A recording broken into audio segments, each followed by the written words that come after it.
Hayton of Corycus, also spelled Tonus, Hayton, Hayton, Haytho, Hayton and variants, also Latinized as Antonius Kirchinus, was a medieval Armenian monk and historian, died after 1307. He is the author of a History of the Tartars, also known as La Fleur des Oirs d'Orient, written in France, for which he is also known as Hayton the Historian. His history was widely disseminated in the late Middle Ages, to the extent that in terms of shaping Western European views of the Orient, Hayton's influence was comparable to that of his contemporaries Marco Polo and Odoaric of Pordenone. Biography: Hayton was an Armenian noble, ruler of the city of Corycus.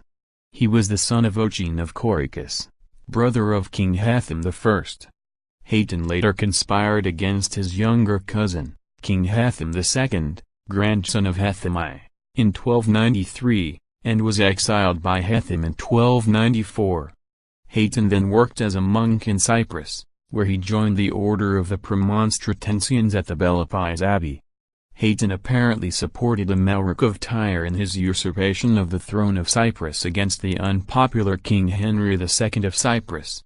Hayton later traveled to Poitiers in France where the Pope was in residence, becoming the prior of the Premonstratensian Abbey there. Hayton pleaded in vain for Amalric of Tyre to be recognized as the proper ruler of Cyprus. He also advocated a crusade to recapture the Holy Land in alliance with the Mongols. After the assassination of Haytham II in 1307, Hayton returned to Cilician Armenia, where, leaving his monastic life behind, he became constable, commander of the armed forces. His son Hayton of Corycus became regent of the kingdom of Cilician Armenia from 1320, presumably indicating that Hayton was no longer alive. History of the Tartars. While in France, Hayton wrote a geography of Asia, one of the first of the Middle Ages, the History of the Tartars, also known in Old French as La Fleur des Oirs d'Orient, Latin, Flos Historiarum Terra Orientis, the flower of the stories of the Orient.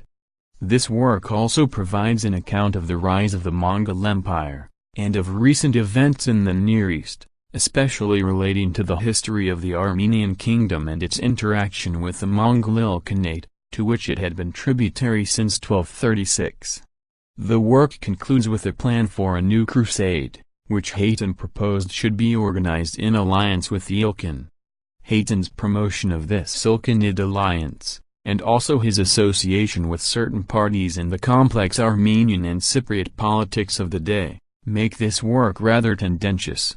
Thus, Hayton is always keen to ascribe motives for Mongol actions that would endear them to his papal audience, as with his account of the Ilkhan Hugu's rather destructive invasion of Syria, 1259–60. The Khan wanted to go to Jerusalem in order to deliver the Holy Land from the Saracens and to remit it to the Christians.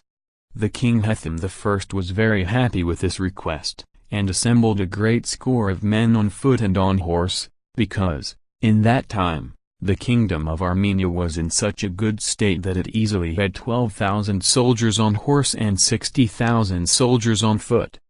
La Fleur des Oirs d'Orient, 1307, Hayton of Corycus, Doc. Arm 2, p.